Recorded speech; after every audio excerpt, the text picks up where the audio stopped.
What's going on, guys? So in this video we are going to be tackling the collections module, and we're first going to start off with the counter class. Now the counter class is pretty cool, and it basically counts the number of occurrences within an iterable. Now when I go through the code, you get a better understanding of what I mean. Alright, so let's just get started. So the first thing we're going to do is from collections, we're going to import counter. Additionally, we're going to be importing random. So now we want to create a list. So we're going to use random.choices, which is just going to allow us to pick 5 items from a range of 10.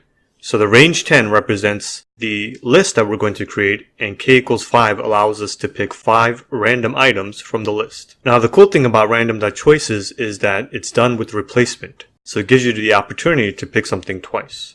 So let's just run this. And now we're going to take a look at our data set. So it's 0, 6, 2, 9, 8.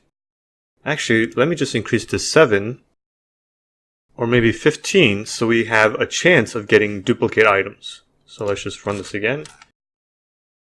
And now we're going to run a data set again, and you'll see that something like 0 appears twice, 2 appears 3 times, etc. So we have our iterable.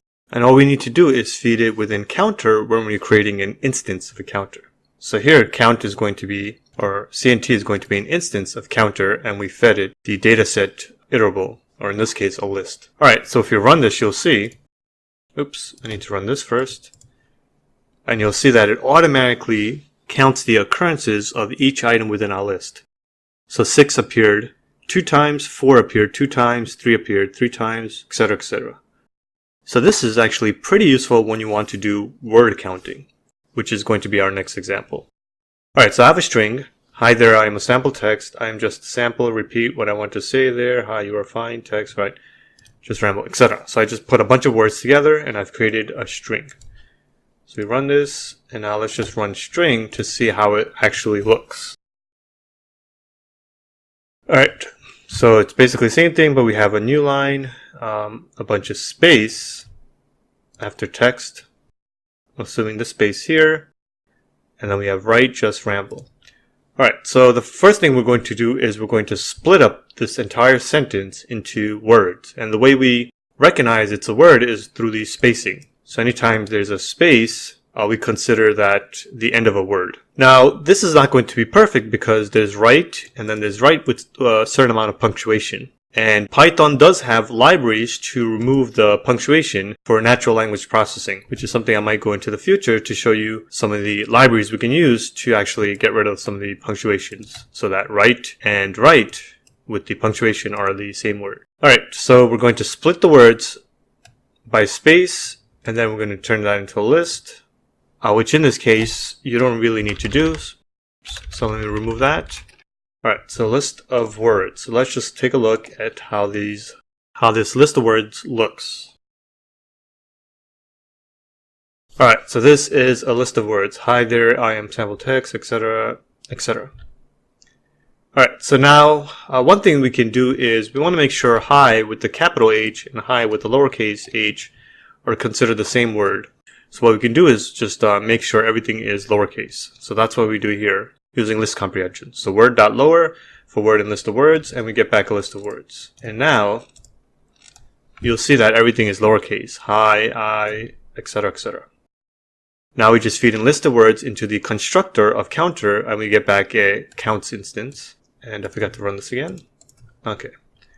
So as you can see, this is counting all of the words. So hi appeared twice, I appeared 3 times, and we had space appearing 9 times.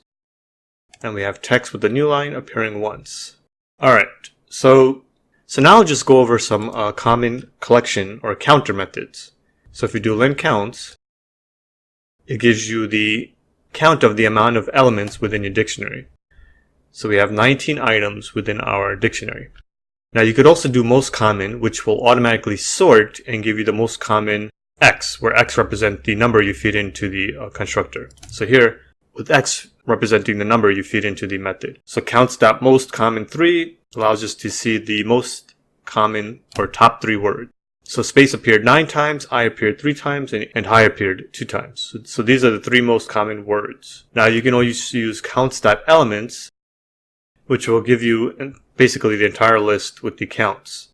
Now the good part about counts.elements as opposed to just running counts is that here it's sorted with the highest value to the lowest. So 9, 3, 2, 2, 2, 2, 2, 1, 1, 1, 1, 1, 1. So it's sorted from highest to lowest. Now you can actually run some arithmetic computations on these count objects. So we're going to make a copy of counts2 equals counts.copy. So we're just making a copy of counts. And now we're going to add counts plus counts2. So we're taking two counter objects and we're adding them together. And let's just see what happens. So now the counts, wherever there is an intersecting key, it seems to be adding them together. So we have high, now 4 instead of 2 because we're adding two counts objects. And the same way you can do subtraction. So counts minus counts 2. Now here, only positive counts are kept. So in our case, since we're subtracting two same instances, all of our counts or count values equal 0. So high will equal 0, there will equal 0, etc. And this subtraction arithmetic computation leads to a counter object with 0 counts. Now a counter object will only keep positive counts. So if there's anything 0 or negative 1, it will not record those items in the dictionary. Alright, so this was a quick introduction to counter. Now I wanted to introduce you to this because it's pretty useful to solve various types of problems. Alright, so that's it. I'll see you guys in the next video.